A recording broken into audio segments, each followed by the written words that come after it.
días, buenas tardes y buenas noches. Les damos la bienvenida a Socio Podcast, el podcast de la carrera de Sociología de la UBA. Mi nombre es Alejandro y nos acompaña Emilce acá. Hola, soy Emilce y como siempre en este episodio vamos a conversar sobre la sociología. Pero esta vez nos vamos a enfocar en un área poco conocida en nuestra disciplina, que es la salud. Un ámbito que se suele asociar a la profesión médica o a la enfermería, pero en el que nuestra disciplina, como en tantas otras ciencias sociales, realiza un gran aporte. Claro, es que pasa eso, ¿no? Existe en el imaginario colectivo una construcción social que vincula directamente la salud como un área exclusiva de la medicina, dejando de lado todos los aportes que se hacen desde las ciencias sociales. Podríamos decir que esto es normal, pero como bien sabemos en este podcast, no hay nada normal o natural cuando hablamos de cuestiones sociales. Totalmente, porque detrás de esa idea existen procesos históricos donde los discursos hegemónicos y las acciones posicionan a la medicina tradicional como centro de la salud. Y desde ya que esto lo podemos atribuir a cuestiones funcionales y lógicas porque la medicina está vinculada directamente con la salud y desde ese punto de partida se pensaron las políticas sanitarias y se diseñaron las instituciones hospitalarias. Claro, pero en realidad existe una gran discusión sobre el carácter de la enfermedad y su conceptualización como un fenómeno meramente biológico individual. El problema es que esa idea deja de lado el aspecto social que tienen las enfermedades y entonces hay que reconocer los límites propios de este paradigma médico-biologista. Y por supuesto sus dificultades para comprender problemas de salud que requieren incorporar una mirada social e interdisciplinaria. Y por supuesto que la sociología puede aportar mucho desde sus conocimientos. Y sobre esto último se me viene a la mente todo el proceso del COVID, cuando la sociedad tuvo que sobreponerse a un nuevo régimen de vida. Por ahí soy poco parcial, pero creo que lo más interesante del COVID fue todo el proceso social que se vivió y que ha dejado huellas incluso hasta el día de hoy.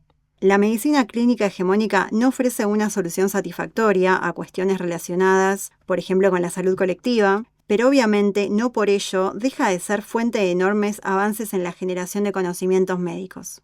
Sí, por supuesto. Y también tengamos presente que las sociedades se distinguen en su grado de desarrollo y organización social, ¿no? Por ejemplo, las patologías no son iguales o no se tratan de la misma forma en el sistema sanitario francés que en el sistema alemán o en el argentino. Hasta incluso dentro de nuestro país existen diferencias dentro de las propias regiones, las provincias y las ciudades. Por ejemplo, voy a traer un caso. Existe un estudio a cargo de un grupo de sociólogas en las que se encuentra Dora Barrancos, que participó en el primer episodio de nuestro podcast, y el estudio se llama El concepto de la salud en áreas rurales, ¿no? En este estudio analizan la forma en que las poblaciones rurales de Santiago del Estero cohabitan con malestares y encuentran que en ellas solamente se considera que una enfermedad se padece realmente cuando las personas están inhabilitadas para trabajar o moverse, ¿no? Entonces se asocia la idea de estar o no enferma con la capacidad o incapacidad de trabajar y ser productivo. Claro, entonces las personas de estas comunidades no identifican, por ejemplo, que se encuentran afectadas por el mal de Chagas, aunque declaren sufrir malestares respiratorios, afecciones cardíacas o depresión, síntomas vinculados directamente a esta enfermedad. Y como es habitual en estos ámbitos y comunidades, resuelven con recetas caseras algunos de esos síntomas, tomando actitudes negadoras de los dolores y afirmando que ellos nunca se enferman. Ahora bien, cuando la situación ya es irreversible, las autoras del estudio describen cómo se toman actitudes fatalistas o de resignación, como dichos como Dios lo quiso así o fue el destino. Sí, es que entender la forma en que una comunidad se vincula y relaciona con las enfermedades es primordial a la hora de pensar políticas y acciones para abordar la salud. Incluso, siguiendo con el ejemplo del mal de Chagas, existe de vuelta en el imaginario colectivo la idea de que es una enfermedad propia de las zonas rurales. Pero los procesos migratorios internos y las formas en que se propaga el mal, principalmente a través del embarazo, llevó a que más de la mitad de los casos se encuentran en zonas urbanas como es el AMBA. Y si queremos incorporar más variables sociales para pensar políticas que aborden la prevención de esta enfermedad, es clave tener en cuenta, por ejemplo, la calidad de vida en zonas de vulnerabilidad social, el desplazamiento migratorio, los cambios climáticos y ecológicos, la falta de concientización y sobre todo las campañas informativas. Es que incorporarlas nos permite comprender estos procesos de una forma más rica y ampliar el concepto de salud y cómo nos vinculamos con ella. Y más aún si pensamos en la importancia y la necesidad de procesar información y bases de datos, ya que la salud es un área que cada vez precisa de más técnicos y técnicas capaces de trabajar con ellas y de comprender el tipo de preguntas y aspectos que son pertinentes procesar y analizar. Tengamos presente que hoy día existen profesionales de la sociología trabajando dentro de la Dirección de Estadísticas e Información de Salud o realizando los informes anuales sobre estadísticas vitales, que recapitulan información de indicadores de natalidad, mortalidad general e infantil, entre otros. Sí, para nuestra disciplina, el trabajo con datos y la generación de informes es fundamental. Y particularmente en salud, contamos con marcos legales que nos garantizan el acceso y la participación dentro del sistema sanitario. ¿Vos, Emilce, sabías que, por ejemplo, en nuestro país la sociología está incluida como profesión de la salud? Algo escuché, pero la verdad no sé mucho de eso. Sí, es un dato que no es muy conocido, pero es importante saber, porque cuando nos preguntamos qué hace un sociólogo, estas son las respuestas que podemos dar, ¿no?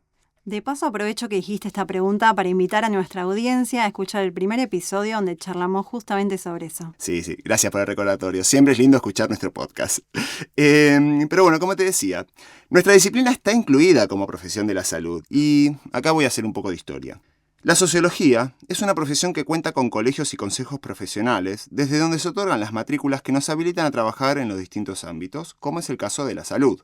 Varias provincias tienen colegiatura, por ejemplo, Santiago del Estero o San Juan. Particularmente en la provincia de Buenos Aires se crea el Colegio de Sociólogos a través de la Ley Provincial 10.307 en el año 1985. Y en Capital se crea a través de la Ley Nacional 23.553 el Consejo de Profesionales en Sociología. Entonces, gracias a que existen estas instituciones, ¿estamos incluidos como profesionales de la salud?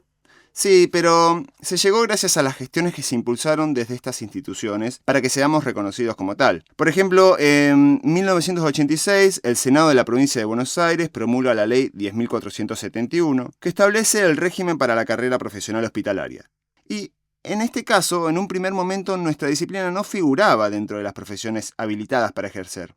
De hecho, el título original hace una mención muy general, afirmando que podían ejercer los profesionales con títulos universitarios indispensables para el funcionamiento de los establecimientos asistenciales. Y perdón si peco de tecnicista en todo esto, son muchos detallecitos que está bueno nombrar y conocer, ¿no? ¿Y en qué momento se suma la sociología? Bueno, a ver, ya había sociólogos y sociólogas trabajando en la salud, solo que no eran reconocidos y reconocidas o se incorporaban de una forma muy marginal en las tareas de las instituciones. Pero fue gracias a las gestiones y el trabajo que se hizo desde el Colegio de la Provincia que en 1993 se logra el decreto número 1513. Demasiados números estoy tirando. Pero este decreto del Poder Ejecutivo de la provincia suma la sociología dentro de la ley de carrera hospitalaria como una profesión vinculada y con incumbencias en la salud comunitaria. Ya que, voy a citar lo que dice el decreto, la salud no solo se produce en la asistencia al individuo como paciente, sino también como parte integrante de la sociedad. Mirá qué interesante, como lo que charlábamos al principio. Bueno, yo sé que en Cava existe la ley 6035 que se promulgó en 2018 y ahí ya figurábamos como profesionales de la salud. Conozco colegas que están trabajando dentro de las residencias en salud y me interesó conocer un poco más. Lo que encontré es que las residencias son instancias de formación de posgrado que permiten integrar la profundización del conocimiento especializado y el aprendizaje sobre el desarrollo de la práctica real. Existen residencias básicas y posbásicas y todos los años se abren los concursos con las convocatorias de puestos para inscribirse a través del SISA, que es el Sistema Integrado de Información Sanitario Argentino. Como sociólogos estamos habilitados para ejercer dentro de las residencias básicas de educación para la salud, la Residencia Interdisciplinaria de Educación y Promoción de la Salud de Cava en Epidemiología, Gestión Integral de Información en Salud Pública y Sistemas de Información en Salud. Sí, y bueno, has averiguado bastante, hiciste una buena recopilación de las prácticas básicas. Como podemos ver, existe una gran variedad de ramas donde poder ejercer. Y también me gustaría resaltar la importancia que tiene una mirada técnica como la que aporta la sociología al momento de pensar cómo se formulan los programas de salud, cómo se diseñan los instrumentos de recolección de información o cómo se evalúan las gestiones. Sin duda que sí, y no olvidemos que existen becas de investigación en salud pública como la beca Julieta Lanteri, que otorga la Escuela de Gobierno en Salud Florial Ferrara, donde también trabajan equipos de sociólogos. Sí, y contamos con equipos de colegas en muchos ámbitos del sistema sanitario, esto es importante nombrarlo. Otro campo también donde la sociología hace su aporte es en cuestiones de salud mental, un tema no menor que empezó a visibilizarse y a tomar fuerza luego de que comience la pandemia y que hoy día tiene una gran presencia también dentro del contexto político y económico complejo que vivimos. Es que se me hace casi imposible pensar la salud mental como un estado deseable para poder vivir bien si no incluyo variables sociales. Un tejido social que sostenga a las personas y las contenga es muy importante para el equilibrio mental. Sin duda, la sociología puede realizar análisis interesantes a la hora de pensar formas de abordar esta problemática, ya que desde la política pública, desde la propia comunidad o desde los distintos actores vinculados a eso. Totalmente. Y sobre cuestiones de salud mental, creo que nuestro invitado va a poder contarnos mucho. Así que vamos a darle la palabra. Él es Daniel Frankel y fue director asociado del Hospital Intersonal Especializado en Neuropsiquiátrico Colonia Dr. Domingo Cabret, en la localidad de Upendor, y fue designado director en el año 2007. Vamos a charlar sobre su trabajo y la trayectoria que tuvo dentro del espacio sanitario. Bueno, bienvenido Daniel, un gusto tenerte acá en nuestro podcast. ¿Alguna vez hiciste alguna grabación de un podcast No, no? que yo me acuerde, no. Esta Esta es nuevo. Sí, la idea es un poco de conversar sobre tu trabajo y demás, y Sí, también compartir a nuestra comunidad sobre las inserciones y las trayectorias de profesionales que hayan brillante, transitado por la sociología. brillante. Bueno, Daniel, la primera pregunta con la cual nos gustaría arrancar es ¿cómo empezaste a trabajar sobre la temática de la salud? Bien. Yo, digamos, empecé con salud desde la psiquiatría, desde salud mental, en dos vertientes. Una a través de una cátedra que es evolutiva en sociología, que yo no sé si existe hoy en día, era crecimiento y desarrollo en la infancia. Y al mismo tiempo entré a trabajar en forma de honorem al Hospital Borda. Ujú. Yo venía de una cátedra durante mi formación que era psiquiatría social, uno y 2 con Diana Mármora. Y ahí hicimos una experiencia en Colonia Federal con Caminos, que yo siempre lo digo, lo hablo en mis cátedras, porque fue una experiencia brillante, porque él se llevó a la Colonia Federal, que no era la Colonia Federal de ahora, era otro desarrollo, a los pacientes más deteriorados del Borda y del Moyano. Y, oh, sorpresa, los pacientes empezaron a mejorar, y las Mira. pacientes también. ¿Y vos fuiste testigo de esa Yo fui mejora? testigo, estuve un tiempo, y esa cátedra me encantó, me impregnó, Psiquiatría Social uno y 2, que tampoco sé si existe hoy en día en la carrera. ¿Esa era en la carrera de sociología, daban psiquiatría social? Sí, sí, Mirá. sí, sí, sí, sí, sí. Excelente.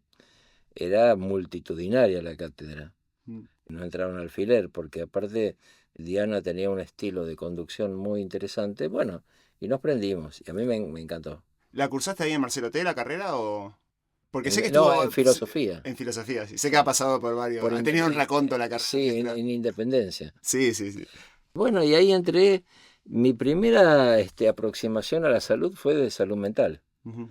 Y fue siempre salud mental la columna vertebral, digamos, de mi inserción en el campo de la salud. ¿Y qué aportes crees que hace la sociología a la salud mental en tu experiencia? Uf, Pregunta compleja. no, es mucho, pero digamos, en principio yo creo, yo tuve diferentes inserciones en el campo de la salud mental y en salud, porque después me hice o me devine en sanitarista Ajá. y hice toda la formación salubrista en salud pública. ¿Qué aporte?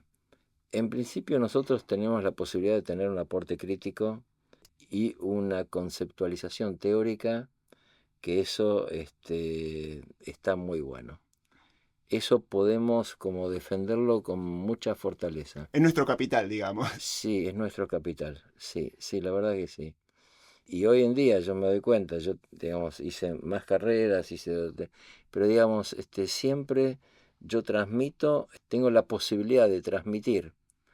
Yo tengo una trayectoria profesional, creo que bastante importante, de desarrollo, pero siempre transmito la posibilidad teórica, digamos, la capacidad crítica y teórica, y eso no te lo saca nadie. ¿Alguna vez te imaginaste llegando a ser director? No, no quise, no quise serlo, porque no quise, la verdad que fue así, yo trabajo en la Universidad de Lanús. y ahí tiene un área de salud mental muy importante, que se llama Centro de Salud Mental Mauricio Goldenberg.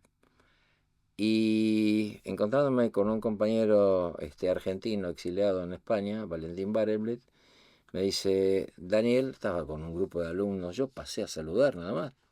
Me dice, Daniel, bueno, me presentó que vos tenés una misión muy importante en la provincia de Buenos Aires, que es ayudar al plan de desmanicomialización, era antes de la ley, en un hospital que era el Hospital Cabret, cuyo director era Leo Sabataro, que yo ni lo conocía.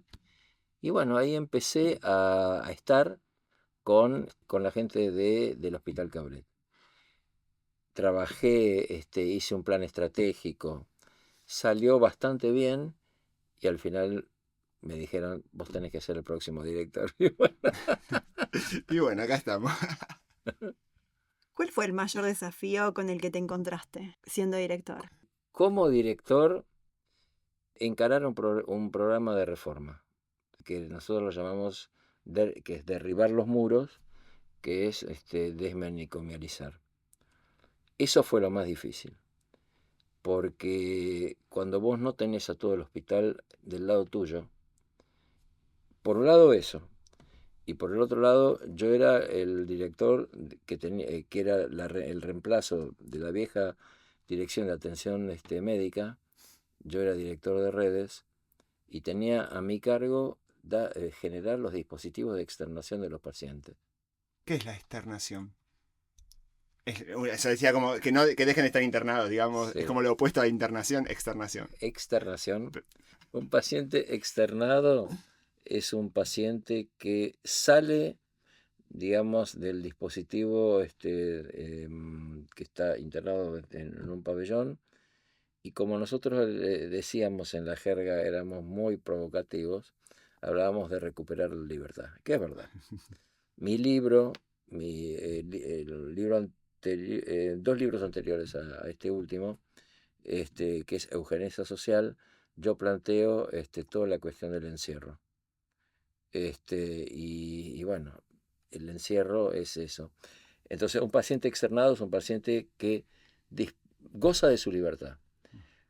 Pero es muy difícil, en el caso de la salud mental, que un paciente goce de su libertad si no hay un dispositivo por parte del hospital o del Estado que lo ayude. Por eso se habla Dije del Estado, y dije del Estado habida cuenta la discusión que hay hoy sobre el rol del Estado en el campo de la salud. Lo pongo como en énfasis así muy fuerte. Y es que es un actor primordial en toda esta cuestión. Sí, pues tiene que ver con tener una vivienda, porque a su casa no puede volver. Algunos volvían había un subsidio que se llamaba Plan Vuelta a Casa en la provincia de Buenos Aires, pero es muy difícil volver a un lugar que te enloqueció, además, porque hay toda una cuestión de locura en el campo del espacio de la familia. ¿Y hoy existe algún subsidio como ese que contás? Mira, en la provincia de Buenos Aires se avanzó muchísimo con desmanicomializar. Pero estamos en un momento muy crítico, muy crónico, muy crítico diría yo, en este momento, que es que no hay plata. Entonces, vos tenés que pensar cómo, porque además de la casa, tenés que tener un dispositivo de medio camino para alojar a los pacientes, tenés que conseguir trabajo a través de un microemprendimiento, el abastecimiento de psicotrópicos, la cuestión de la capacitación y la formación. Ahí teníamos mucho apoyo, algún apoyo de parte de los municipios. Sí, y hablábamos anteriormente, ¿no? De toda la cuestión de lo social, ¿no? Que abarca el tema de la salud mental, ¿no? Porque Sí, sí. si estamos hablando de zonas de vulnerabilidad económica, donde el acceso a la vivienda es un problema, los entornos tampoco ayudan a que una persona, por ejemplo, salga de una situación de consumo conflictivo, de consumo problemático. Entonces, nada, es como también un poco esto, ¿no? Volviendo al aporte de la sociología, analizar todas estas variables cuando pensamos salud mental es importante para justamente que una persona sea externada o llevar adelante un proceso de Sí, desmanicomialización. mira, la mayor parte de los pacientes, el psiquiátrico te cronifica y ahí empezás a deteriorarte. Venís mal, pero el psiquiátrico te aísla, te aísla de la familia, te aísla de las redes, te transformás en un ser igual a todos los demás y chau, no tenés amigos, tenés nuevos amigos que están en la posibilidad de poder generar algún lazo de socialización dentro del hospital. Pero digamos, el psiquiátrico es eso.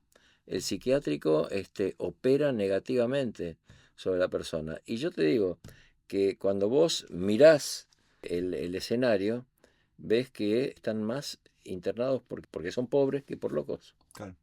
Y hablando sobre los concursos y jurados que se habilitan para ingresar a ciertos puestos, ¿cómo fue el proceso de concursar en ese cargo, en el cargo de director? No hubo en ese momento concurso. No había, no estaba. Te nombraba directamente el ministerio con la venia digamos, del ministro. Intervenían, sí, las asociaciones profesionales. No había la inserción, digamos, del Colegio de Sociólogos en ese momento de la provincia de Buenos Aires.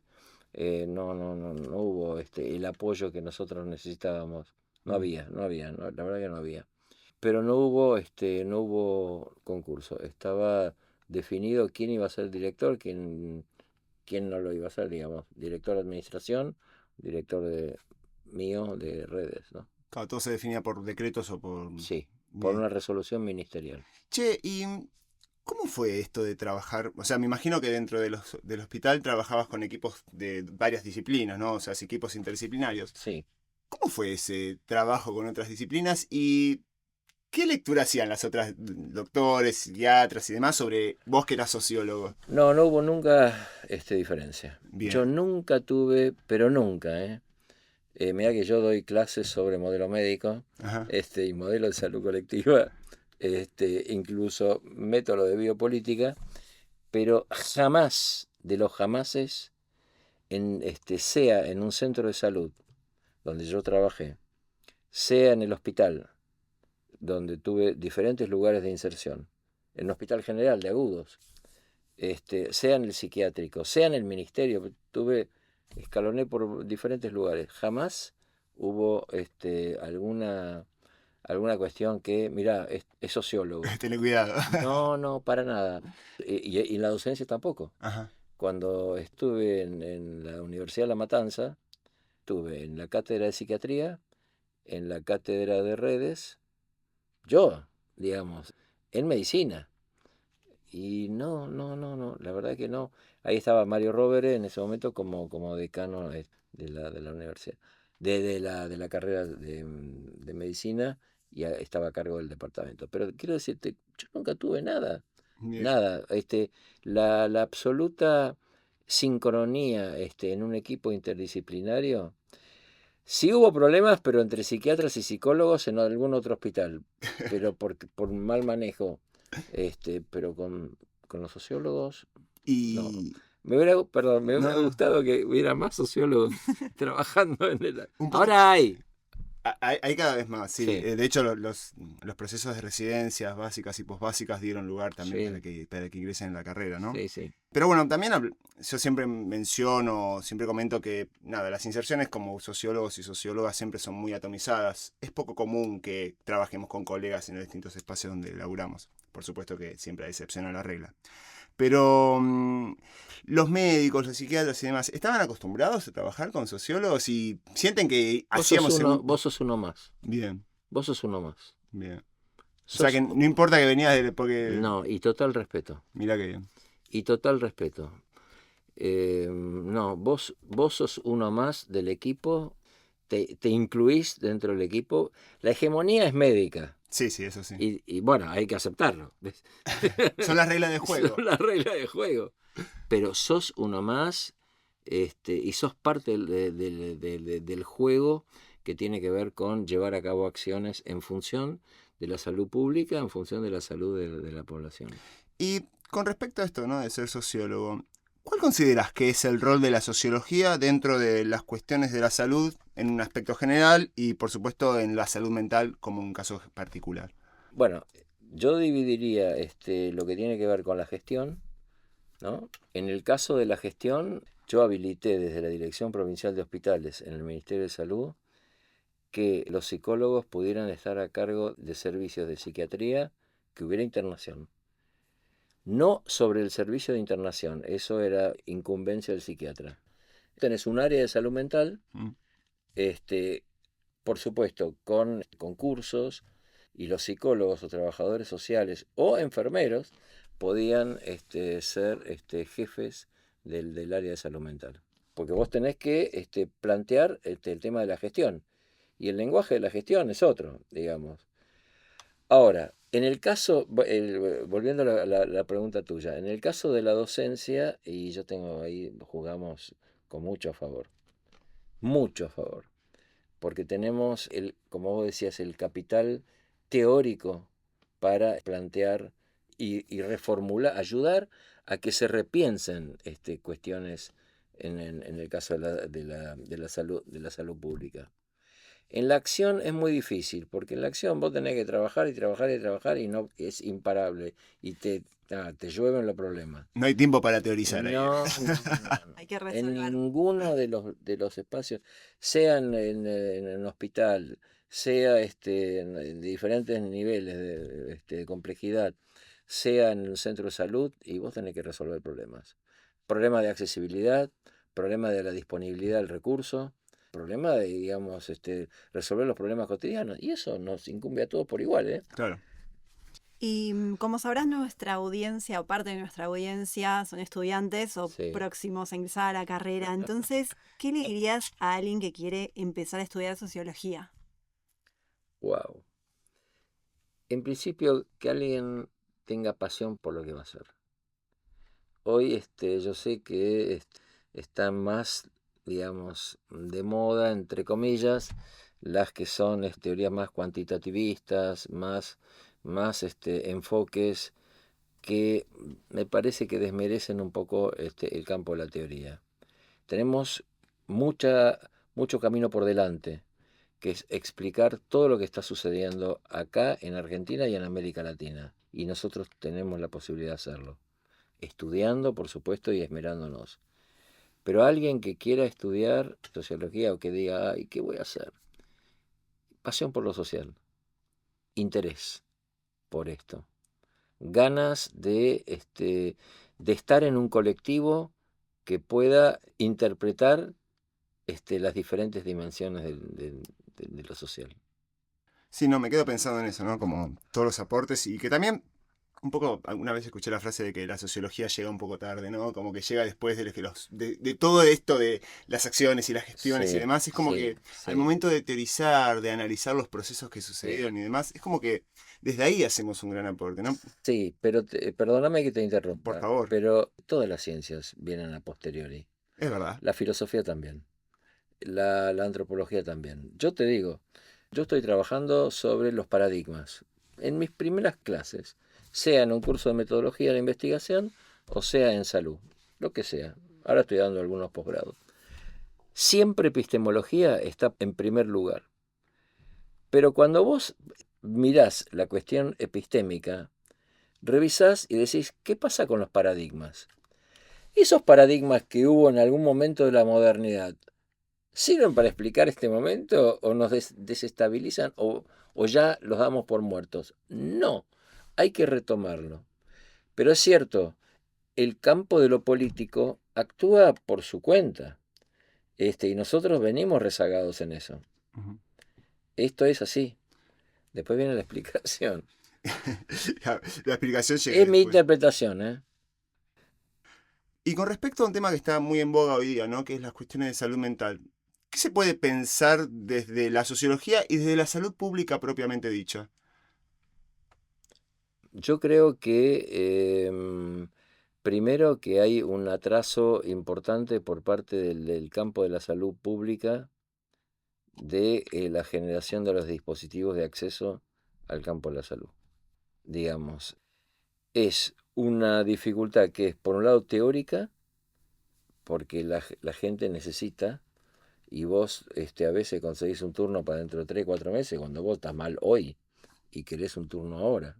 Eso hay un problema con respecto a la disponibilidad del recurso. Al acceso que se tiene. No, eso es disponibilidad. Claro. Que esté el recurso, sea un psiquiatra, sea un psicólogo, en general son psicólogos, sea un trabajador social, sea una enfermera, lo que fuere, habilitado para trabajar en salud mental. En general son psicólogos. Ahora, eso es un problema, la disponibilidad del recurso. Tampoco se necesita una disponibilidad de recursos de alta tecnología. Salud mental necesita la palabra, digamos, y el estar con el otro y que te miren y que te puedan, que puedan charlar Y empatizar y también, ¿no? empatizar con vos. Ahora, el otro tema es la accesibilidad, que es otro de los problemas. Disponibilidad y accesibilidad son dos cuestiones que van, diría, de la mano. Accesibilidad es, ¿tengo las posibilidades de llegar al servicio? O sea, económica, geográfica, ¿cuánto me tengo que trasladar yo para llegar al centro de salud y que tenga el recurso? Claro. Porque por ahí no lo Que el tiene. día que vaya alguien ahí, haya alguien ahí atendiendo. Que haya alguien y que no te atienda el enfermero o la enfermera, te dice, hola, ¿qué tal? Y no, viene el martes y jueves, tenés que venir a las 6 de la mañana a pedir un turno. Claro. Y respecto a estos problemas de la accesibilidad y la disponibilidad del recurso, la cuestión de la tecnología o la atención virtual es una Ah, herramienta que... sí, pero no sirve para los, digamos, sirve más, me parece a mí, para los sectores medios acostumbrados a esta interacción, a este lenguaje. Para las poblaciones de escasos recursos, para poblaciones vulnerables, no, la gente necesita el contacto. Me acuerdo una vez, estaba yo en un centro de salud, estaba charlando con una de las médicas y escucho un grito afuera, dos personas peleando. Digo, ¿qué está pasando ahí afuera? Unos gritos terribles. Ah, es el médico que se está peleando con una viejita que viene a tomarse la presión. Y bueno, eso no es forma de tratar. Y ahí empezamos a charlar con la médica y ella me decía, yo soy muy humana, yo ausculto, le doy un beso a mis pacientes, las siento, las acaricio y vuelven a estar acá, a pesar de tener obra social y a pesar de tener prepaga, en algunos casos. Y vos decís, qué lindo esto, ¿no? Bueno, eso también es calidad y eso es una cuestión ética, pero bueno, nos fuimos del tema. Es disponibilidad y accesibilidad. Van de la mano y no siempre están presentes. Nosotros como sociólogos, ¿qué hacemos ahí? Lo mismo que hacen todos, pensar y rompernos la cabeza a ver cómo se puede resolver esta cuestión. Yo trabajé en varios programas materno-infantiles, como sociólogo. Dirigí programas materno-infantiles, y también estuve a cargo del asesoramiento de programas materno-infantiles. Algunos con unos equipos, pero mira, uno fue en el distrito de Almirante Brown, éramos 3 sociólogos, estaba Alberto Vialakoski en ese momento, y 3 médicos, a cargo, digamos, del trabajo que teníamos que hacer. En ese momento estaba en la provincia de Buenos Aires el plan Vida en Manzaneras y Comadres. Hicimos un trabajo espectacular, pero ahí había una integración. Decía, bueno, ¿qué le preguntamos al sociólogo? ¿Qué le preguntamos al...? No, opinamos, somos parte del equipo. Ahora, eso te lo ganás. Eso te lo ganás con trayectoria y te lo ganás con respeto, digamos. Yo tuve como maestro mío en el campo de la salud pública a un sanitarista que fue en ese momento director del Hospital Parisien y bueno, nada, lo tomé como mi maestro en el campo de la salud pública y me enseñó a pensar el código de la salud pública. Yo no sabía, yo venía con un código de la universidad que era la sociología, pero yo no sabía pensar el sanitarismo. Claro. Es otro código, ¿eh? Es otro código. ¿Cuál es la particularidad del sanitarista? O sea, ¿cuál es el rol puntual que es el sanitarista? Pero así como a grandes rasgos, ¿eh? Y desde mi ignorancia absoluta. El sanitarista es brigar por el bienestar de la salud de la población, que la gente tenga atención digna, organizar los sistemas, organizar los niveles de atención, mucho, pero digamos, Sí. economía de la salud, por ejemplo, también es un capítulo dentro del sanitarismo, ¿no? Es pensar ya no desde la perspectiva de la atención, no, sino pensar desde una perspectiva más social. Claro. social en el sentido de organizar un sistema. Sí. Sí, porque aparte uno puede organizar un sistema desde la teoría, pero bueno, como hablábamos recién, la accesibilidad y la disponibilidad en el territorio de tener el acceso a estos dispositivos también condiciona la A salud mí, pública. cuando tuve que ir de Cabret, porque no toleraron que nosotros estuviéramos. ¿Hasta qué año estuviste vos? Estuviste en el 2007, ¿no? ¿Ingresaste? No, en el sí, creo que sí. Después fui al Posadas. Ah, perfecto. Y ahí me encargaron que yo elaborara un plan estratégico del Hospital Posadas. Interesante, porque lo que queríamos, yo como sociólogo tenía un desafío interesante, Sí. pero tenía a mi lado como equipo los médicos. Mm. Y bueno, y vos tenés que conducir un proceso. Y la idea que teníamos en ese momento, teníamos como modelo el Hospital del Cruce en la provincia y el Garraham. Y había un decreto en ese momento de Néstor Kirchner que decía que el Hospital Posadas debía ser un hospital, digamos, de alta complejidad de referencia nacional. Bueno, no se pudo hacer. Por otra cuestión, pero bueno. Pero bueno, yo estuve a cargo de ese proyecto. Qué interesante, ¿no? Estos momentos en los cuales los desafíos profesionales que uno va teniendo en la carrera, ¿no? Desarrollar un plan de esa envergadura es como, no sé, se te hincha un poco el pecho, ¿no? Bueno, Sí. vamos a poner todos nuestros saberes como sociólogo en todo esto porque, Sí. nada, también uno pone su nombre, pero también pone en juego o pone en valor la disciplina que uno ejerce, ¿no? Sí.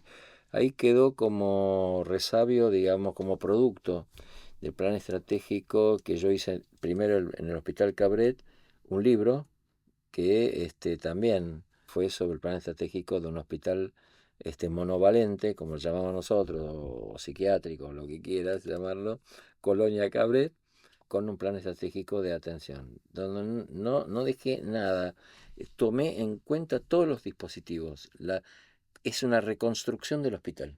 Ujú. Eso fue una parte de mi trabajo en el campo de la salud mental. Pero también en el campo de la salud estuve en la Dirección Provincial de Hospitales, junto con otro amigo, y ahí empezamos, él dirigía ese proyecto, pero estaba yo al lado de él porque me tomó el cambio de estructura de los hospitales, de los 76 hospitales en ese momento de la provincia de Buenos Aires. Claro. Y bueno, vos te sentís que, Danielito, tenemos que ir a tal hospital, vamos. Y tenemos una reunión con asamblea. Bueno, vamos a ver qué hacemos. Ahí a dar buenos tratos. En la provincia de Buenos Aires están zonificadas, ¿no? Las distintas áreas Sí, de ahí está regiones regionalizada. Hay regionalizadas. regiones sanitarias. Cada región sanitaria en la provincia de Buenos Aires es complejo, ¿eh? Sí. Porque tenés 134 municipios y tenés, hoy hay, ponele 80 hospitales de diferente nivel de complejidad, que son los provinciales, pero también tenés municipales y los centros de salud, de atención los centros de salud quedaron por parte de los municipios. Entonces, en una región sanitaria tenés hospitales provinciales, tenés efectores provinciales, tenés efectores municipales, y bueno, y eso es un lío. Pero la región sanitaria es eso. La región sanitaria se creó en la época de Allende, cuando fue gobernador de la provincia de Buenos Aires, por imperio de generar políticas a nivel regional y local. Por ejemplo, si yo genero una política sanitaria para la región sur, Lanús, Avellaneda, Quilmes, Varela, no es la misma que en una zona en el interior de la provincia de Buenos Aires. Claro. Las problemáticas son diferentes. Mm. Bueno, ahí estamos con eso. Y cada región tiene... Y yo insisto, como sociólogo, aporto todo. Claro, sí, sobre todo porque, a ver, me imagino que armarse la idea del mapa de las regiones que hay dentro de la provincia y entender las interacciones que tienen entre las distintas regiones, entre las distintas instituciones y dispositivos que componen esas regiones, es algo sumamente complejo y se requiere un conocimiento técnico importante. Sí. Y la sociología, de vuelta, siempre peco de parcial, ¿no? Pero la sociología hace un aporte y entiende y puede realizar primero una mirada técnica de cómo efectivamente funciona y una mirada teórica de cómo podrían funcionar mejor y qué cosas se pueden optimizar dentro de esos sistemas. Lo cual me parece que, nada, es un poco el aporte que hacemos como profesionales, ¿no? Dentro del ámbito de la salud. ¿Te cuento una historia? Cuéntame una historia. Tengo Para eso mucha. estamos. Tengo Por eso estamos, para escuchar. Tengo mucha para contar. Cuando yo estaba en el Hospital Borda, recibo una llamada del director no, en ese momento era jefe de salud mental de La Matanza, Ajá. el doctor Mario Timineski. Y él quería un sociólogo para trabajar así, en salud mental. Yo había, pero de casualidad, hacía un tiempo antes, había dejado un currículum, no me había olvidado de eso. Bueno, él me llama. Bien. Y empecé trabajando ad honorem durante 2 o 3 años, eso era la regla de juego, pero eso era para todos que entraban. Ad honorem es lo mismo que el que está pago, pero la diferencia es que no cobras. Pero Claro. bueno, y empecé a trabajar con él, a su lado, leímos la cantidad de libros que leíamos. Me nombró después jefe de docencia. Ajá. Y yo como jefe de docencia en salud mental organicé ateneos clínicos y no clínicos, hice jornadas que la verdad que era estar en mi salsa. Un día llega una antropóloga, que hoy ustedes la deben conocer, se llama Patricia Aguirre, trabaja en el tema de alimentación. Ella se estaba formando, estaba terminando la carrera. Y empezamos a leer en ese momento a Eduardo Menéndez, leímos al modelo médico y la idea era ver qué pasaba con respecto porque Eduardo Menéndez lo que hace es criticar y cuestionar que el modelo médico no sabe resolver el problema del alcoholismo. En ese momento era el alcohol, la gran... El tema en boga, digamos. Sí, la gran adicción. Bueno, y llega Patricia y entonces se nos ocurrió hacer una investigación etnográfica la mayor cantidad de curadores que trabajaban en salud en La Matanza. Curadores populares. Curadores que serían tipo... Padre Mario, el padre Pepe o Juancito, que es curador, trabaja en medicina popular, medicina Ajá. folclórica, mal llamado curandero o curandera. Y con Patricia recorrimos, ella más, gran parte del conurbano, pues yo me tenía que quedar en el centro, qué sé yo, que ella iba. Ahí la conocimos a Isolina en La Salada, Ujú. la famosa Isolina de esa época, y fue un trabajo excelente. Una antropóloga, un sociólogo y un psiquiatra llevando a cabo esta acción. Después ganamos un premio nacional por el desarrollo de este trabajo. Digo, es un aporte sensacional por parte de las ciencias sociales. Y una última preguntita antes de ir cerrando. Habías mencionado los Ateneos, ¿no? Yo justo tengo un colega Los Ateneos. sí, que está trabajando en residencias de epidemiología en Monte Grande y nos cuenta un poco, cuando me dice, che, no, estuve en un Ateneo, yo le pregunto, ¿qué era un Ateneo? Como para contarle a nuestra audiencia, ¿cuál es la instancia de Ateneo? El Ateneo hay diferentes formatos de Ateneos. Ujú.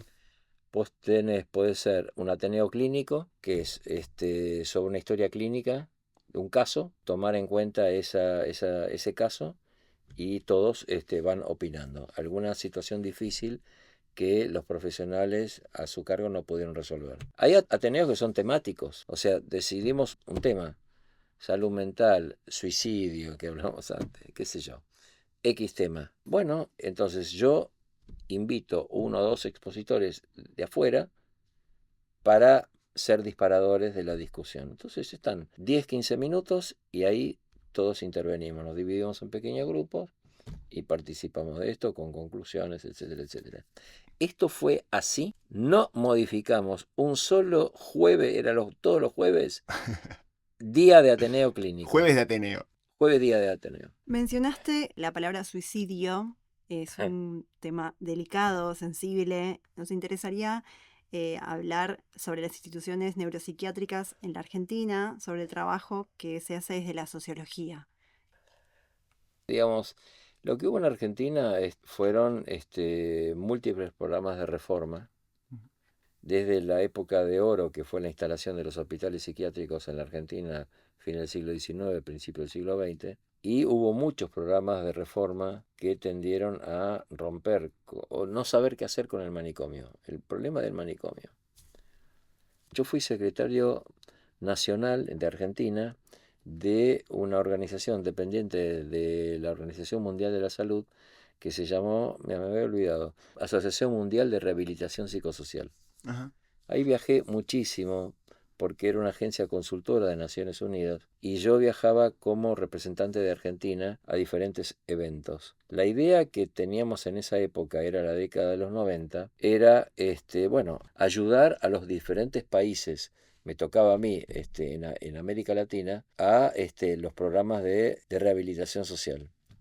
Estuve trabajando en Uruguay, yo fui asesor en el Ministerio de Salud en Uruguay, estuve en la Organización Panamericana de la Salud, allá, estuve en Chile, estuve en Río, digamos, en diferentes lugares donde yo di mis aportes. Sociólogo como todos, pero digamos, me nombró la Organización Mundial de la Salud como representante de Argentina.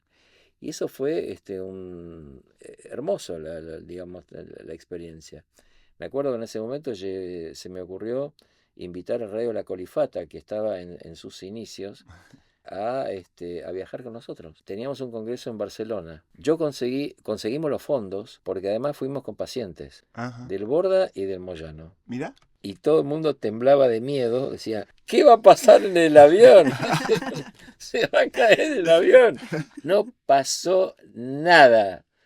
Los pacientes y las pacientes chochos y chochas de estar en contacto con otros pacientes de otros países. Qué lindo. Y Radio La Colifata ganó un premio ahí en ese evento. Qué lindo, porque también como la sociología también aporta un poco de frescura, ¿no? A esas cosas que Sí, claro. están muy estructuradas y de golpe llegamos y nada, pensamos las cosas distintos o tiramos ideas que quizás son innovadoras en algunas cuestiones y qué lindo cuando se ejecutan y que se pueden llevar adelante y cuando son valoradas también.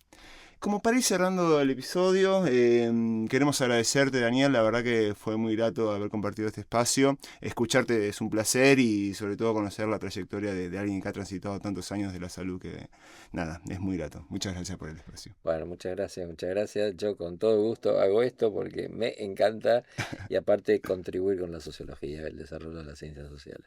Muchas gracias, Daniel. Gracias. Después de la charla que tuvimos con Daniel y la introducción que hicimos antes, nos queda un poco más claro sobre el trabajo de la sociología dentro de la dirección de un hospital. La sociología de la salud es un área de estudio poco conocida, pero muy interesante y sobre todo muy relevante para el sistema de salud en general. Totalmente. Me encantó y me parece importante recalcar cuáles son los espacios que ocupamos como profesionales dentro del sistema sanitario y qué aportes hacemos. Recordemos que las residencias se publican durante el mes de marzo habitualmente y si tienes alguna duda con eso, siempre podés acercarte a la carrera.